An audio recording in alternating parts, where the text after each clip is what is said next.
Hello and welcome back again to Autistic Radio around the world, which is brought to you by Coldpack. Coldpack.co.uk sponsors the 555 show, so if you need cryotherapy for your practice or for yourself personally, using coldpack.co.uk means we get the benefit of their sponsorship. Now over to what you're really waiting for, Harry and the 555 show. Hi Harry. Hello all, this is Harry's Facebook for Sunday the 19th of April 2026, and this is where we go through our Facebook page and the posts for autisticradio.com.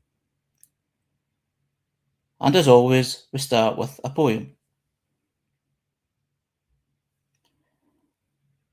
And the poem is called Roller Coaster, and it's by Robbie Prosser, who is with us tonight. Imagine someone has put you on a roller coaster. You have no choice, but you've been on it many times before. And you know most of climbs, dips, and turns, and you know it's scary, and much of the times you will be frightened. Now imagine some people decided it isn't scary enough and adds a few inversions. Welcome to my life. What's people's thoughts?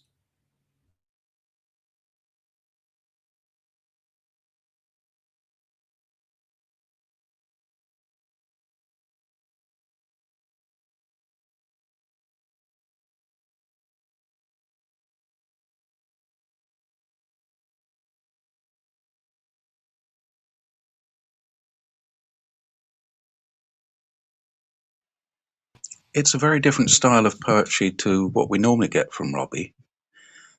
But it does express something I know about him. So, yeah.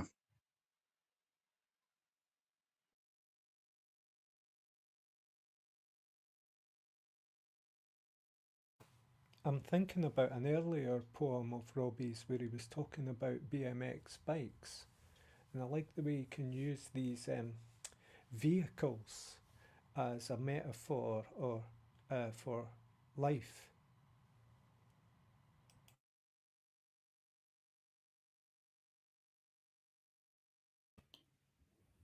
Well, roller coaster is certainly a vehicle, a word, a term used by many people when talking about life, especially when life has been hard. And sometimes, even if life is just as what people say is life, because life does have its ups and downs and really tough times, and it can be really frightening. But what I see deeper in this poem is that other people are making the decisions of how the roller coaster is, or saying the roller coaster isn't frightening enough or difficult enough. So they've added something else to make it even more of a treacherous journey, a frightening journey. And even though roller coasters in the main are meant to be something that's been enjoyed, the words in the poem say that you've been actually being put on the roller coaster by someone else against your will. And I find these words and the way the poem is set up very powerful and very good. Yeah, and also in that metaphor of the roller coaster, it goes around and around. Once it goes to the beginning again, it just starts again. So there's that sense that you can't get off it, you can't change it. I'm interested in the word inversions because that's a strange word. So that brings attention to it. What do people interpret with inversions?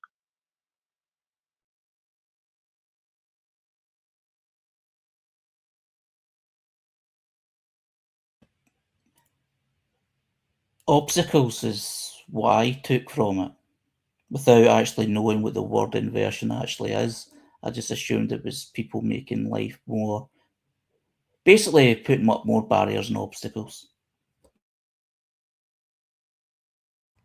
I often see inversion as the opposite of something, something's the wrong way round. 1 minute you're one way up, the next minute you're upside down, and then you're the right way up again on a roller coaster on the spiral ones. So a few more twists and turns that turns you upside down to corkscrew you. And inversion, it has a sound about it as a word, doesn't it? A purposeful choice of this word.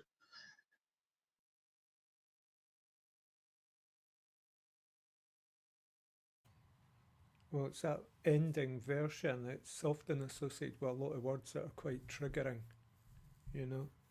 I could name them, but I'll leave them out just now.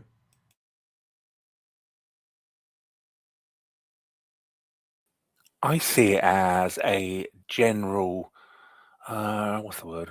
Reversal, when something becomes the opposite of what it was. So, for an example, an inversion of the facts interpretation. The facts are reversed or misrepresented. I can't say it now. Misrepresented. That's what I'm trying to say. David, for the edit, because we're editing this, you could say that whole sentence again and we'll cut out what you said before. I see inversion, I see the meaning as a reversal, something being flipped or turned upside down or put into the opposite order. Sort of when something becomes the opposite of what it was. So, an example, an inversion of the facts interprets as the facts are reversed or misrepresented. As if it isn't scary enough, as it says in the poem. So when we're thinking about the author as autistic, there's something about misrepresentation of autism or their denying their identity even.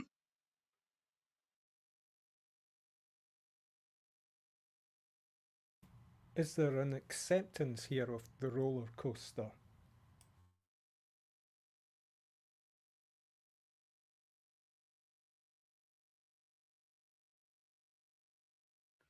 I think with a roller coaster is it's finite, and if you look at it, you know exactly where it's going, and you can be prepared for that. I went to Alton Towers 28 years ago, and I really didn't want to go. It was a group of people from work, and I literally studied the track as we were walking round, so I knew every single twist and turn. And I also noted where the cameras were because they take photographs of you. So I made sure every time I went past the camera, like everyone else who was like looking frightened and scared, I actually turned to the camera and smiled every time because I knew the route and I knew what was going to happen. The reason I ask about acceptance is I just totally refuse these things. There's no way you're getting me on one of these things. I didn't particularly like any of them. There's, I think it's called Oblivion, which you just went to the top of a track and then it went straight down for about 80 feet. But there was one, I can't remember, it was Oblivion or Nemesis, but you literally, it was like a ski lift. And I was really comfortable in that. And I think it's because I was hung underneath the track and I had something over my head. Whereas with most of the others, there wasn't anything above me, and I didn't really like that as much. I wonder sometimes, is a fun fair really a fun fair?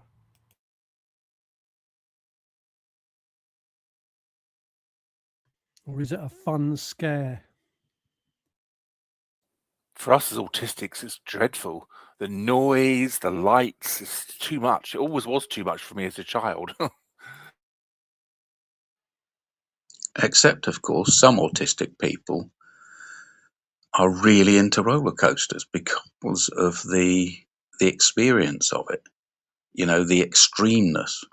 We're so different from each other. I know that there are groups of autistic people who purposefully make it part of their lives. So other people out there will say, hey, it doesn't scare me. I'm really into them. I want that sensation. And yet the poem's saying here you have no choice, but you've been on it many times before, and you know most of the climbs, dips, and turns. So you have no choice in the poem, but in the fun fair we choose to go there. Yeah, the roller coaster in this sense is life as itself, and people make decisions for you rather than with you. Because I know Robbie has explained about certain experiences in his life that this has happened, so this makes sense in this particular poem.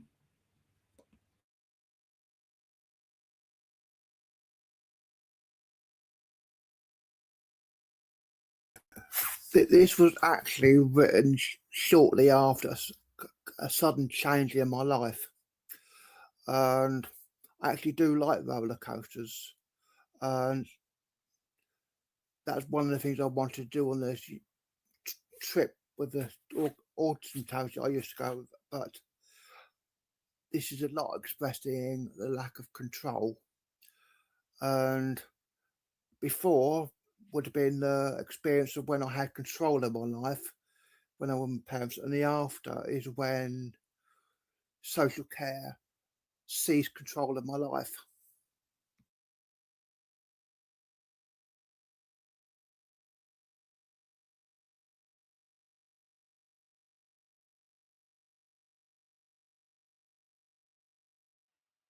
It's interesting to me that when we first looked at the poem, it was quite short, and that's made us look into the words.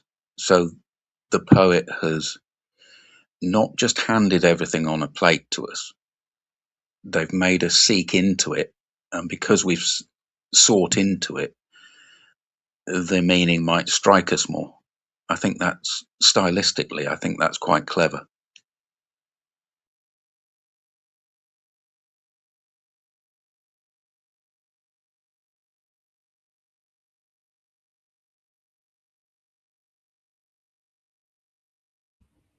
The next post is from David Gray Hammond, Neurohub Community Limited, and he shared the following. If you're looking for a unique and less discussed topic in autistic spaces, I highly recommend listening to Nick James on Saturday the 15th of August.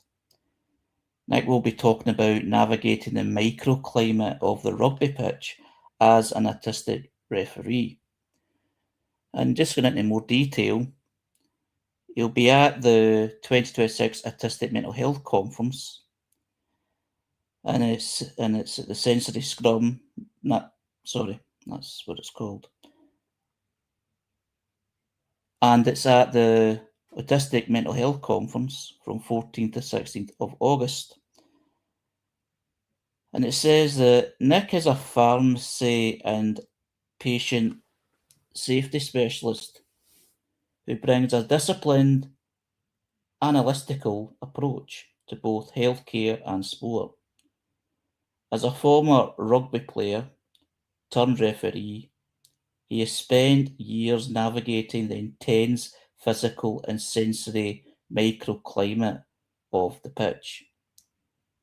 Recently diagnosed with autism, Nick has found new clarity in his neurodivergence, viewing it as a vital tool for identifying patterns and ensuring safety in high-stakes environments. He is a proud father of an autistic daughter and is passionate about advocating for neuro-inclusive spaces in both professional and local communities. What's your thoughts?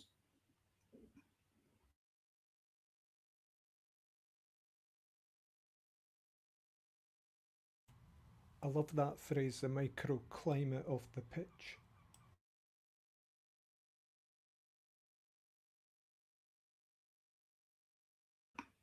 What I like about the post is that it brings something new to a conversation. Something, certainly in my position, is never thought about. Rugby, another sport.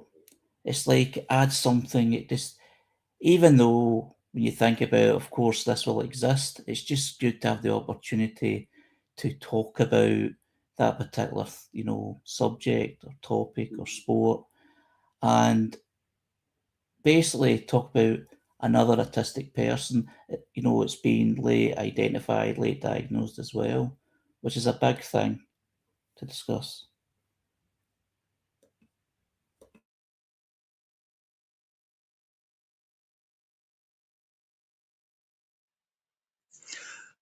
For me, this is an opportunity to point out the neurohubcommunity.org.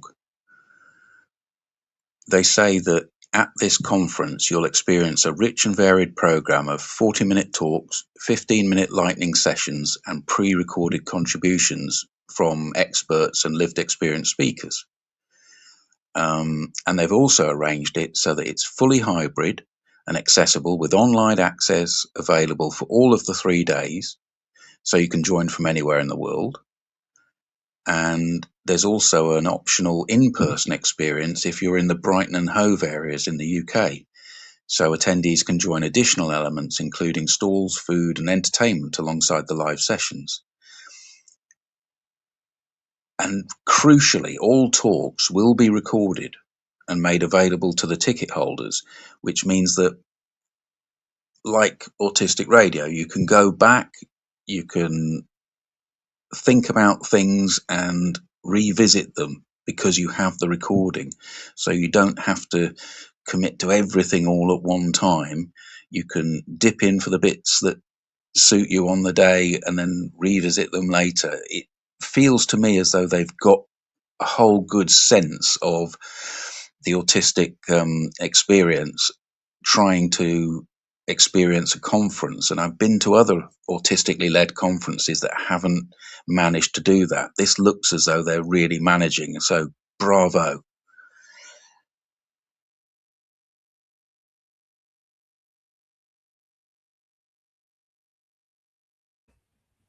Yes, thanks for adding that, Jules. It is very important to know when you're going to an event and there's a talk, a presentation, it's good to know that you have this comfort where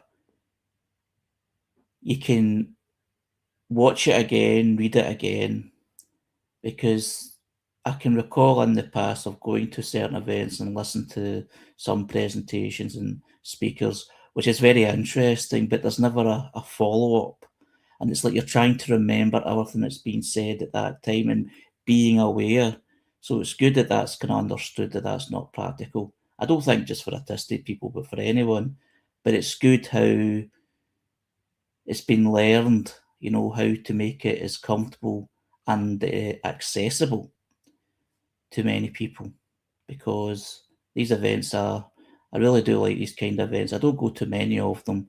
They're generally worthwhile if it's done and prepared properly with everybody in mind.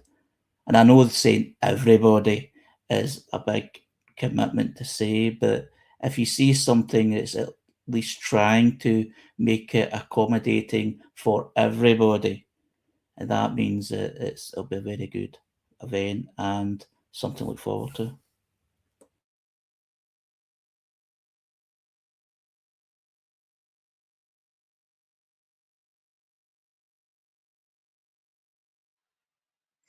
Looking further into it, Harry, unlike most professional conferences, and this, to my mind, is a professional conference, but led by autistic professionals, it costs 50 quid. It doesn't cost 500 quid. So normally professional conferences intend to exclude the public and autistic people by making it so that only people who are being sponsored by organisations can afford to go. But this one is purposefully making it cheap enough for potentially people who have just found about their autism to go to a high-end conference. It might be quite a complex set of lectures, etc., so they will need to revisit it, but it's an accessible thing from the money point of view for some people.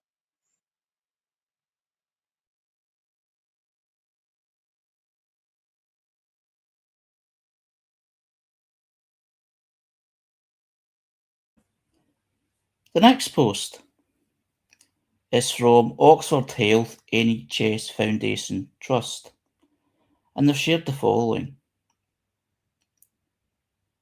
A free public talk on neurodiversity in research. Join us for a special podcast-style panel conversation featuring 3 University of Oxford brain and mental health researchers who will explore neurodiversity and the latest research. The discussion will consider how neurodivergent participants can be more effectively included within broader mental and brain health research, as well as the importance of designing research projects specifically tailored for neurodivergent communities from the outset. And it takes place tomorrow, Monday the 20th of April, in Oxford. And all the details, of course, is on the post itself. Most people's thoughts on this when we've moved on from one event to another.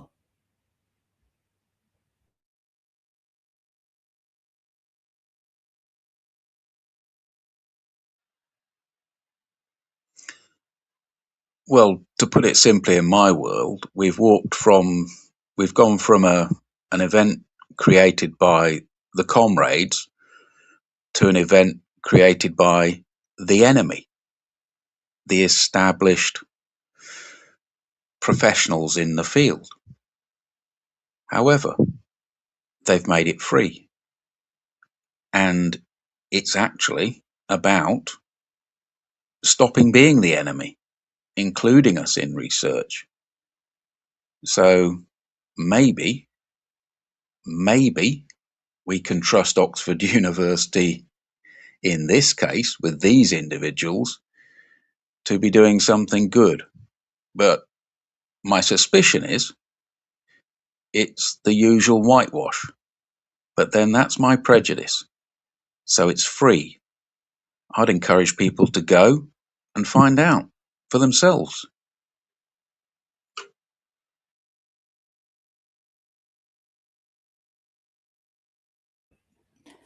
Yeah, do understand what's been said there, and I felt that way while sharing it, while knowing the importance of sharing it. It's because of things that have been said recently by certain so-called researchers and experts.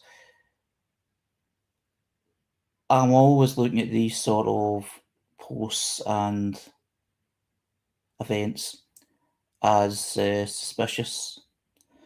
Not just suspicious, but cynically minded, which I don't like to do, but it's like a kind of defence mechanism.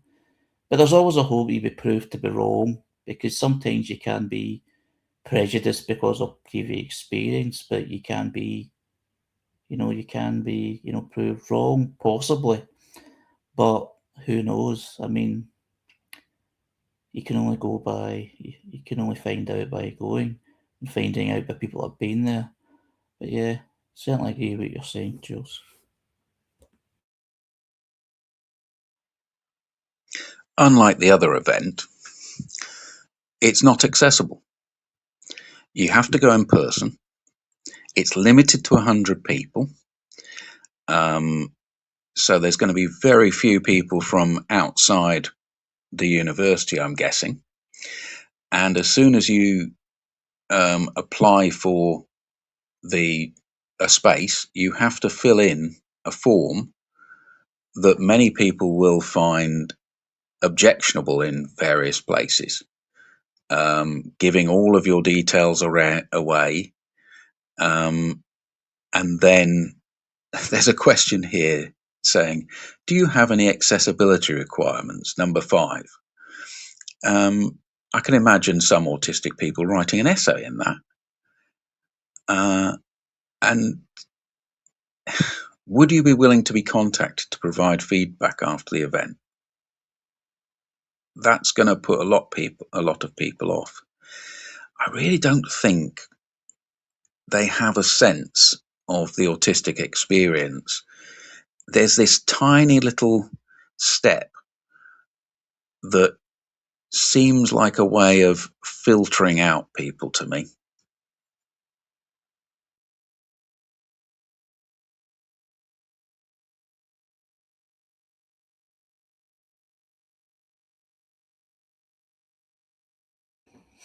And Robbie says in the text, after my experience of NHS, I am always suspicious. So I could totally understand that. And other people will be feeling the same way.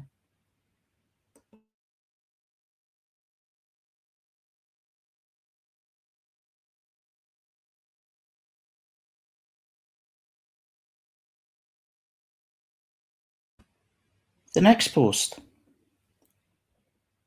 is from the ND essay. The next post is from the ND SEND specialists. And SEND means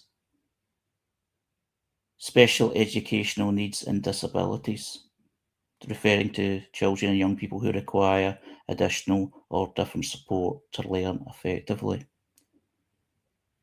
And what they've shared is the following. It says, Dear Labour, as in the Labour Party, all I want for my child is for him to feel safe, be happy, and thrive. Mainstream does not support that. Your reforms do not support that. So I do not support your SEND reforms. And it also says, I don't feel like I'm asking for much. So why is it so hard and about to be made even harder? It feels like some kind of torture.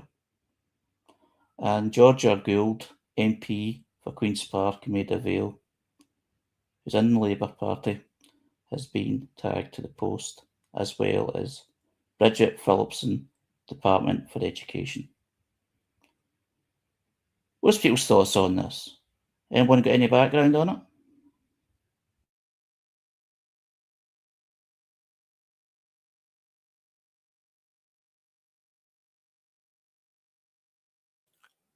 When I worked as an office manager in a pupil referral unit, it was all the children that pretty much, a lot of them I found were neurodiverse children, and the schools just it just didn't fit into their little scheme of things. It would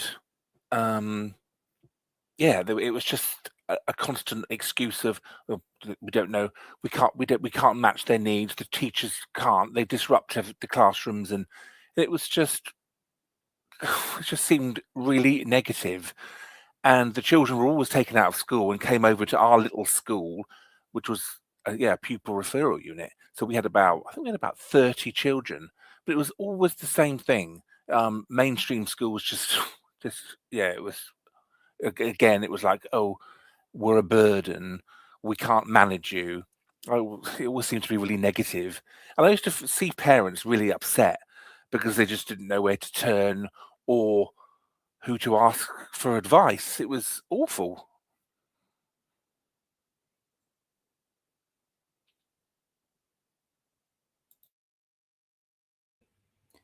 Yeah, I think that's what the point is as well, is when parents are talking about their children, And, children talk with themselves when they're older, actually, is they feel or have felt like they're a burden, or been basically told in many ways that they're a burden, and they're not doing things the correct way, or there's something definitely wrong with them because they don't fit in the mold of so-called society, and that includes education, which has this sort of non-flexible way of being, and if you don't fit in with it, you're the problem. And that lack of understanding has caused so much tragedy, so much hurt, for both children and their parents. Because the worst thing for parents is to see their, their child, being basically shunned off as a problem. Because in education and like anywhere else, you're relying on the so-called experts to, to be able to find a solution. But then they'll also say that life isn't as simple as that. And it's the same with health as well, the health professions. So yeah, it's a really tough one, and I can understand why posts such as these, it's like a cry out.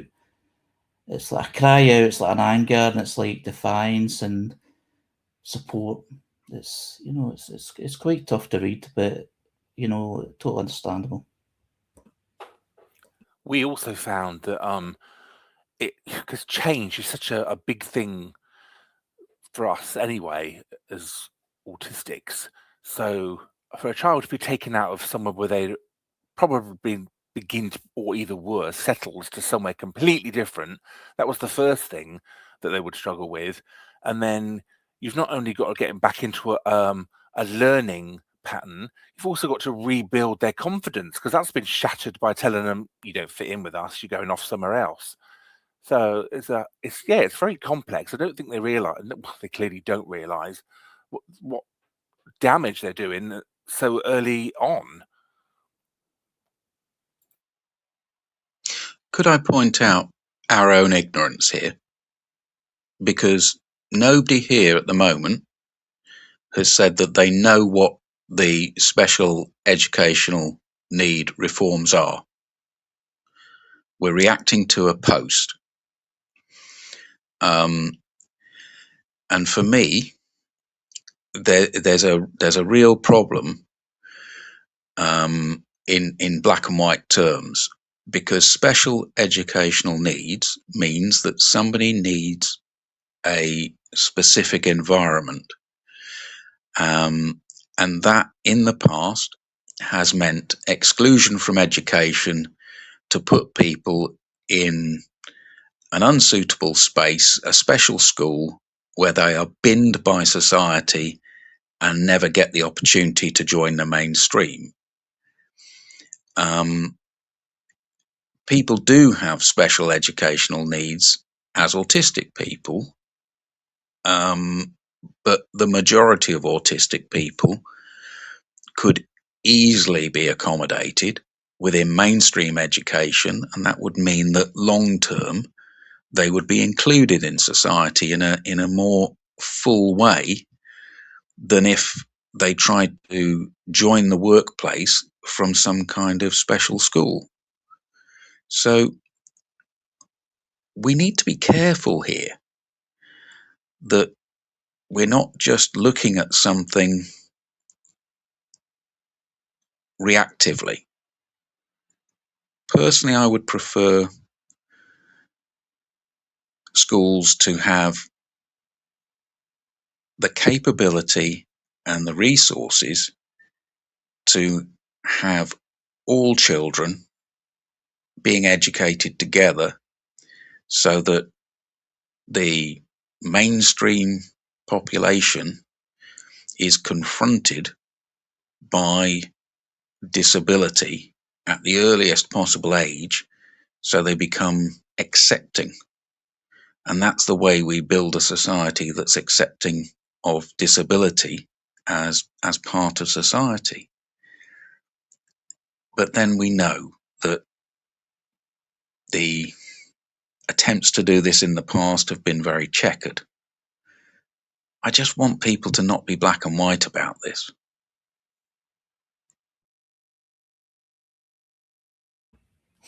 Yeah, I can understand that. There has to be, a bit more open mind on that. But the reaction of it is just, it's very easy to be, very reactionary to words, to things that have been said, to one person's experience over other people's. But yeah, totally agree with that. And also, teachers really do want to help, but it's lack of training, a lot of it.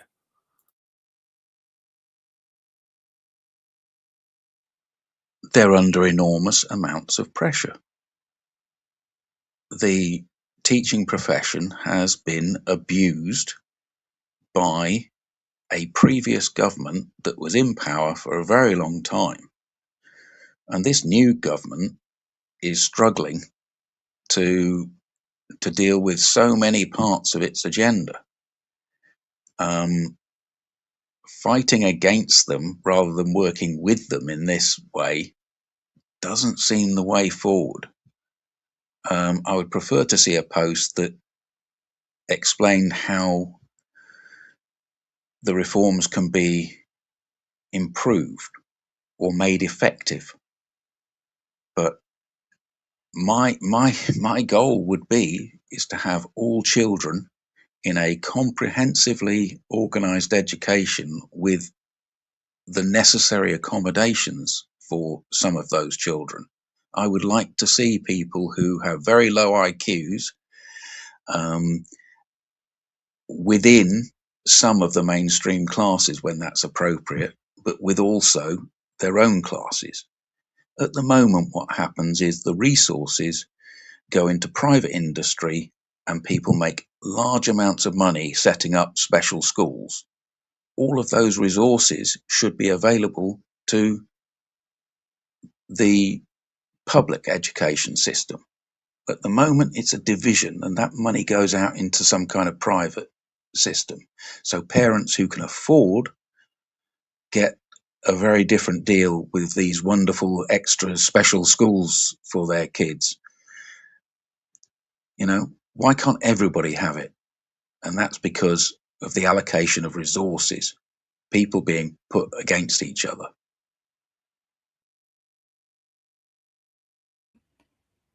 Robbie shared in the comments that he feels that Labour have no intention to listen. All their reforms are about compliance. I follow a number of pages about all this, and this is trying to provide the support on the cheap, and they're not supporting the children in mainstream schools. I've read all the sort of stories, and they're not. I've read all the horror stories about how they're treated, and they're trying to take away all the homeschooling. Well, they're trying to do a one size fits all. It's all about compliance. And I originally would have supported the idea of children all being in mainstream schools, but after reading some of the horror stories, I've changed my mind because they're not providing support in the mainstream schools. They're being left traumatized, and I know what that's like because that's what I went through. Have we also read the horror stories about special education schools where children have been restrained, held down, and it's all happening in secret because it's not in the mainstream? There is scandal after scandal about special educational provision where disabled kids are treated like second-class citizens because they're out of sight.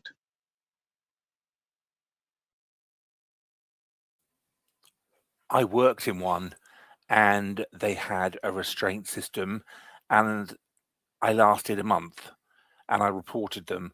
It was awful.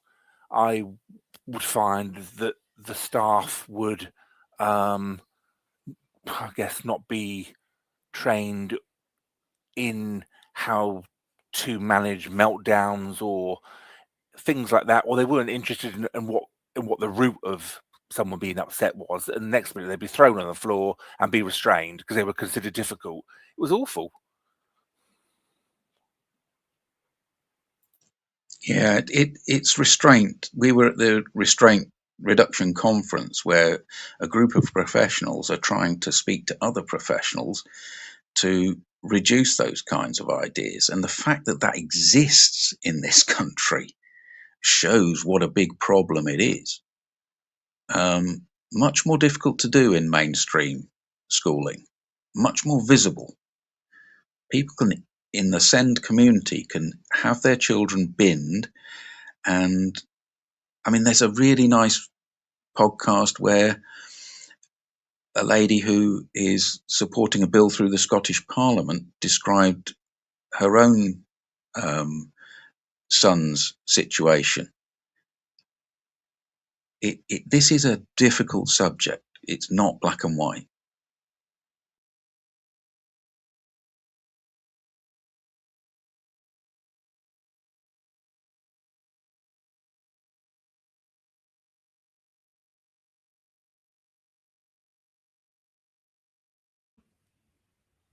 The next post is from Reach Every Voice, and they've shared the following.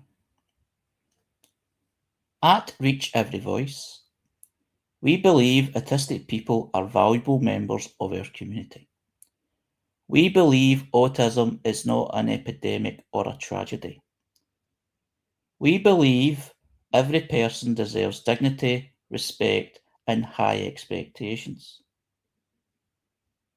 We believe in communication in every forum should be honoured and supported. We believe in listening to and amplifying autistic voices. We believe diversity, including neurodiversity, makes our world stronger. We believe families are enriched, not destroyed, by their autistic members. We believe inclusion is a right, not a privilege. We believe in celebrating strengths, not in seeking cures. We believe the future is brighter when every voice is heard. As we always do, we will be using our platform to amplify the voices of our non-speaking autistic students, many of whom have high support needs and yet still thrive and shine in our community and their families. In the coming days, please look out for their thoughts on the topic in this space. Nothing about us without us, neurodiversity, reach every voice, true inclusion, and inclusion not a bad word. What's people's thoughts?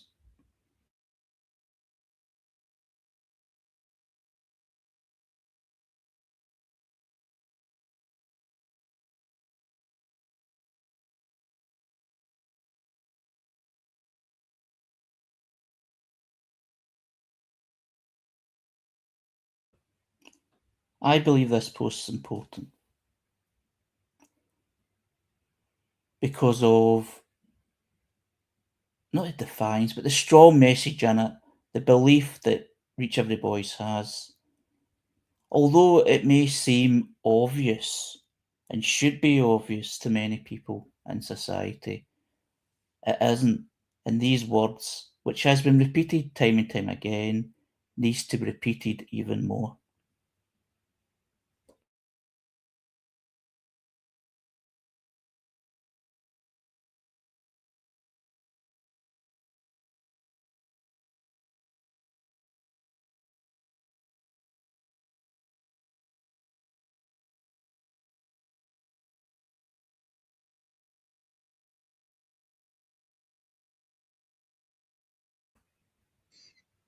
I feel silent because the post has completed itself, isn't it?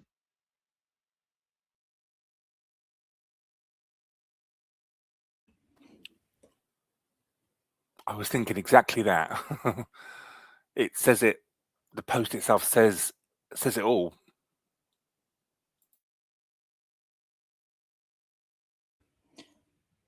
For the edit, a few texts have been missed from the last post.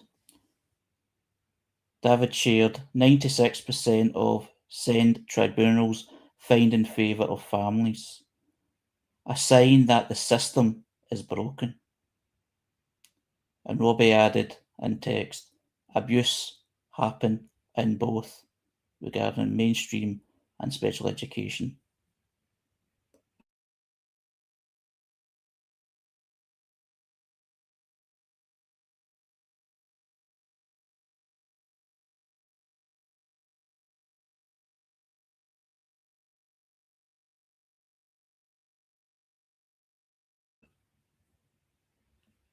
The next post is from Fidgets and Fries.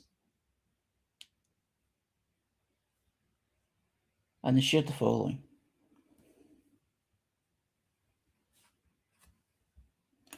I wrote A Day with No Words out of anger.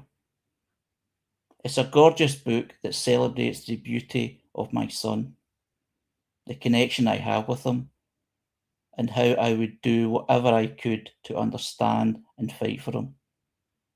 But I was angry when I wrote it. I wrote that book out of anger because those days came from anger. But anger doesn't hold a reality alone. Pain does. Grief does. I was hurting. I am still hurting. And I don't let grief write. I let anger hold the pen. There is something bittersweet about knowing how many times your son has been turned away by speech-language practitioners because they didn't think he was competent enough to engage with the therapy or learn to use an iPad. And then seeing so many SLPs using the book I wrote to help teach autistic clients in the way they could never do with my own son. The field that couldn't and wouldn't hold my son is leaning in on the work I created because they couldn't and wouldn't hold my son to do better. I feel happy for those families because they are experiencing a different outcome. But I feel pain for having lived through a system that failed my son and continues to fail my son. I feel the good in my heart, and I feel the grief and anger in my bones. Because the conditions that required that work, the conditions that required me to write a day with no words, and how do you spell belong, are still in place. They are still in operation. It took time for me to name what my body felt all this time. It is cruel to watch a system take critique without change. It can use my work, my book, as a resource, and yet continue to turn those like my son away. I am giving myself permission to let go of the things I put into the world. Once they are out there, it can do its job without giving anything back to me. Grief lives in the pages. Anger lives in the pages. The reader does not see it because they are wrapped in language for children. My writing is something was never transactional. The world wasn't going to change, and I wasn't going to know peace in return. I write to disrupt. I write as a form of intervention.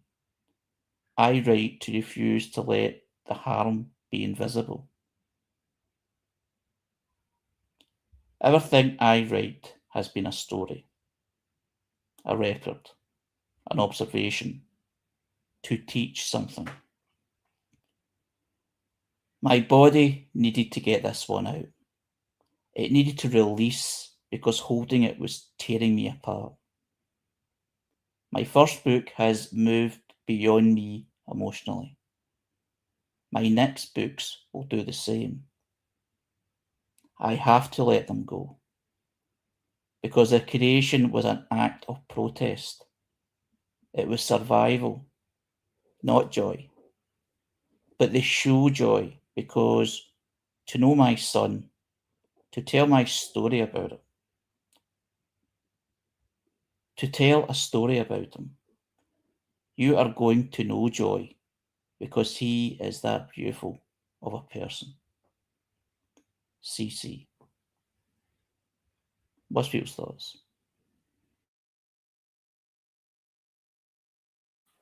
You know when you sometimes read a book and you think, God, was this written about me? I'm sure so many parents are going to read that book and think exactly that. Yeah, it's really inspiring and moving and really good, writing.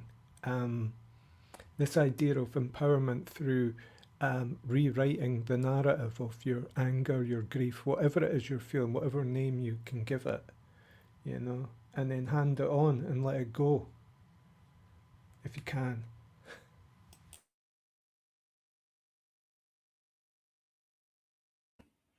Yes, I've read things and seen things related to this, but not related. Related in a way where someone else shares an experience, either about someone or about themselves. And you can relate to so much that's been said. You can connect with so much that's been shared. And you can also connect with the feeling which has just been expressed there of writing these things, sharing these things down, where it came from, the pain of where it came from, the defiance, the anger, the grief, and appreciate it a lot more when you can connect with it in so many ways of your own experience or of other people that you know about.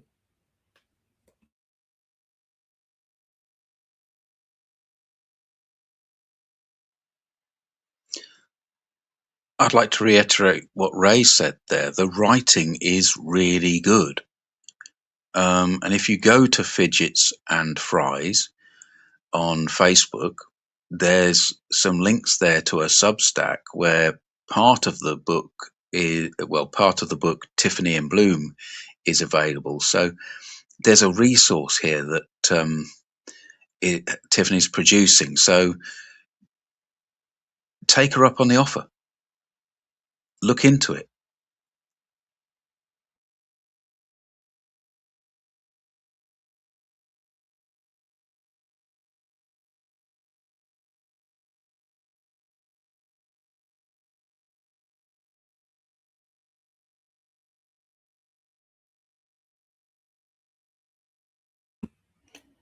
The next post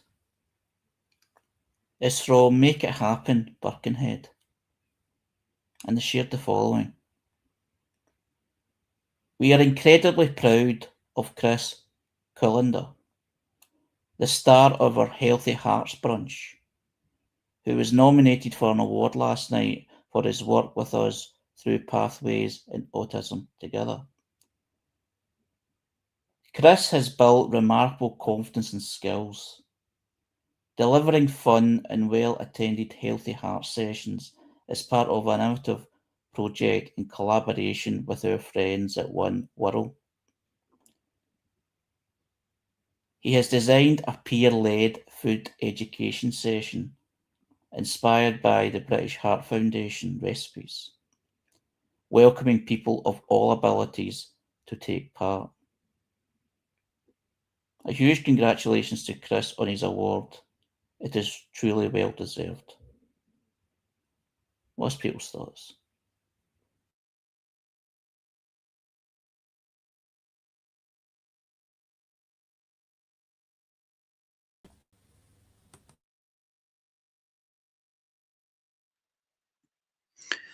I don't want to take away from Chris, because Chris himself has achieved something, no doubt.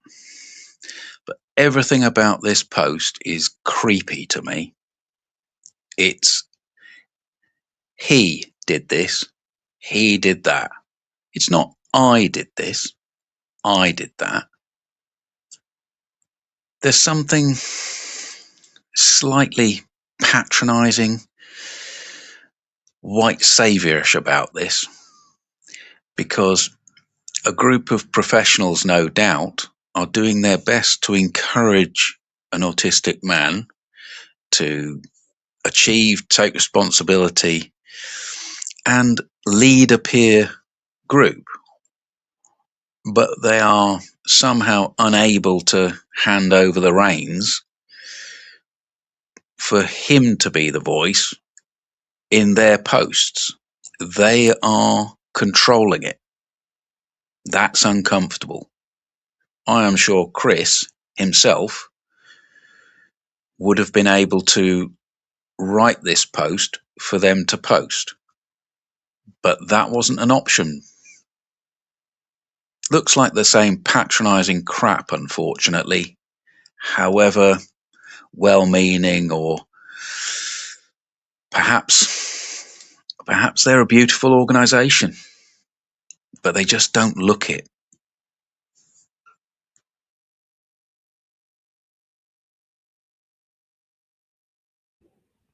Yeah, I can understand those comments. I kind of felt like that while sharing it, actually, while trying to, in my head, be fair. It sounds like pat on the head stuff, well done, you've done good. And even to this day, I get that in other places.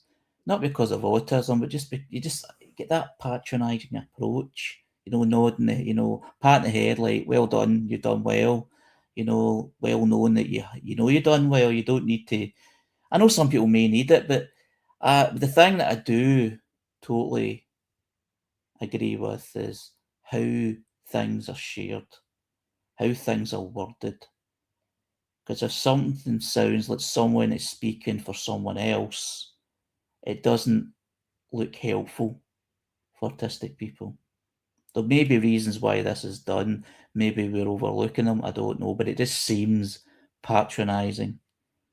And it brings negative vibes, unfortunately. Although, well done to Chris, absolutely. It looks to me like it was written by AI. A huge congratulations to Chris on his award. Huge dash. It is truly well deserved. You see those dashes when you put something into AI.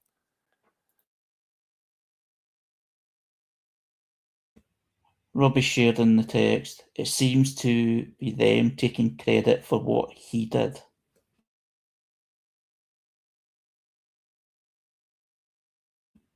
The AI explanation is interesting, because I know there's a lot of complaints about AI in general and how it shares information. So I didn't actually realise that. But I know that I've seen it more obvious, in other posts, of course, where things just don't make sense and things are kind of factually wrong. It doesn't sound very what's the word? Teamish. It just sounds like they've isolated him, which isn't nice.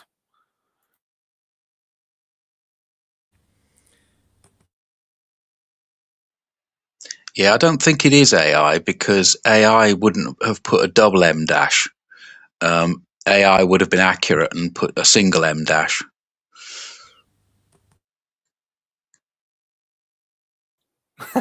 That's actually one of the things we were always told.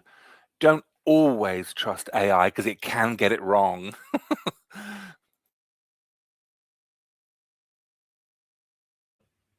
Well, thanks everyone. That was a good discussion tonight, as always. And thanks to everyone that shared these posts that we have shared tonight. It's brought a lot of good conversation. So this is Harry's Facebook for Sunday, the 19th of April 2026, which is part of the Spectrum Voices conversation, which is live every Sunday, 5:55 to 7 p.m. UK time. Thanks again. I look forward to next week.